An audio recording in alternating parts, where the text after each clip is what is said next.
अगर आप समझेंगे तो पता चलेगा कि कोई भी दवाई पेन को खत्म नहीं कर सकती।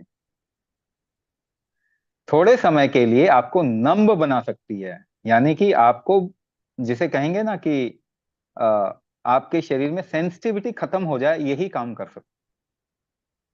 सेंसिटिविटी खत्म होने से पेन चला गया ऐसा लगता है आपको, मगर वो जाता नहीं है कभी भी, वो फिर आ जाएगा।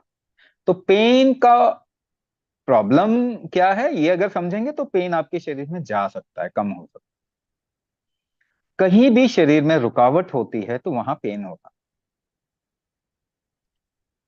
हाँ, शरीर में जहां पर भी रुकावट होगी वहां पेन होगा। रुकावट को हटा दीजिए, पेन कम हो जाएगा। आपको मैं थोड़ी सी पेन कम करने के ऐसे हैक्स भी दे देता हूँ। हैक होता है ना, छोटा सा तरीका, मगर वो ट्रीटमेंट नहीं होता, वो उपाय प्रॉपर उपाय नहीं होता है ना, पूर्ण उपाय नहीं होता, हैक होता है। थोड़ी देर के लिए पेन कम हो जाएगा। अगर आप अपने शरीर को थोड़ा उल्टा स्लैंट लेटा लो, पांव ऊपर सिर नीचे, तो भी शरीर में पेन फैक्टर्स आपके कम हो जाएं। अगर कहीं पे रेडिशनेस है, लालीपना है, वहां पे ठंडा कर लो तो भी पेन कम हो जाएगा। अगर आपके शरीर में बेचैनी है, शरीर को स्थिर कर लो तो भी पेन कम हो जाएगा। एक चीज जो आप पेन कम करने का सबसे अच्छा उपाय है, वो है अजवाइन और नमक। अजवाइन और नमक, जितना अजवाइन उतना नमक ले लो, पानी से, गर्म पानी से पेन कम हो जाएगा।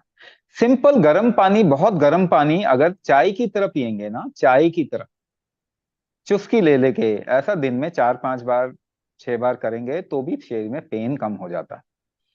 अगर आपके शरीर में कॉन्स्टिपेशन है, उसको रिलीव कर देंगे तो भी पेन फैक्टर कम हो जाते हैं। अगर थोड़ा उत्सव मना लेंगे या थोड़ा नाच गा लेंगे, भजन कीर्तन कर लेंगे तो भी पेन कम हो जाएगा। बहुत तरीके पेन कम करने के हैं, मगर ये ट्रीटमेंट नहीं है, ये भी बता देता हूँ। ये सब टेम्पररी उपाय है। कोई दवाई खाते हैं पेन कम हो जाएगा, मगर टेम्पररी उपाय है, दवाई से नुकसान ज्यादा होता है ना। आयुर्वेदिक दवाई भी अगर आप लेंगे, जैसे मैंने बताया, नमक भी पेन को कम कर देता है। तो अगर नमक फाँक लेंगे तो पर भी पेन कम हो जाता है, मगर वो पेन वापस आ जाएगा। क्योंकि आपके शरीर की क्षमता रुकावट को हटाने की, इसको बढ़ाना पड़ेगा। आपने बाहर से कुछ लेके रुकावट को कम कर दिया या भेदन कर दिया तो पर भी पेन टेम्पररी तो कम हो जाएगा, लेकिन फिर आ जाएगा।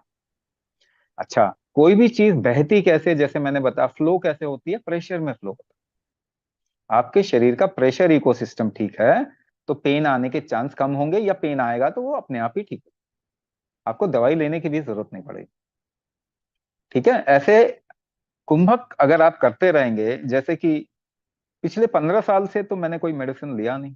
जब कुंभक करना शुरू किया, 15 साल से कोई मेडिसिन मेडिसिन मैंने लिया।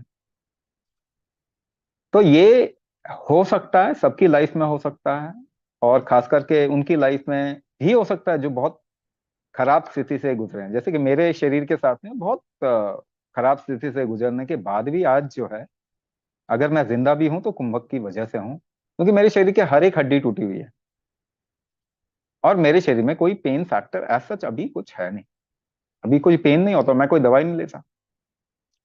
लेकिन वही बात है कि आपको अपने शरीर पे कुछ समय तक तो काम करना पड़ेगा, तब जाके इसकी शक्ति वापस आएगी, है ना। तो इसीलिए कहते हैं 6 महीने आंख बंद करके रोज के रोज कुंभक करना शुरू कीजिए। 6 महीने बाद आप देखेंगे, आप अपने आप बताएंगे कि आपकी कितनी परसेंट प्रॉब्लम कम हो गई, है ना।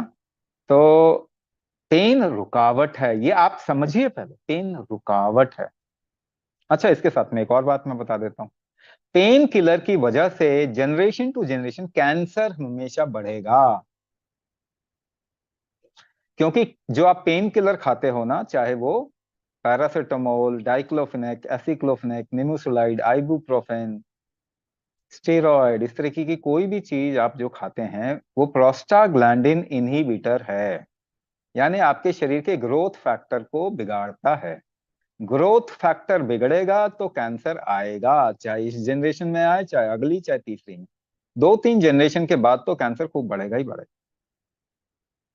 तो पेन फैक्टर, पेन को खत्म करने की बजाय थोड़ा झेलने की क्षमता बढ़ा लें, पेन वैसे ही कम होगा। दूसरा, शरीर का प्रेशर इकोसिस्टम करें, पेन कम होगा, झेलने लायक होगा। दवाई खा के पेन खत्म करना कोई अच्छा तरीका नहीं है। इससे केवल एक इंसान ही नहीं बिगड़ेगा, पूरी इंसान की जमात, पूरी की पूरी कम्युनिटी बिगड़ जाएगी।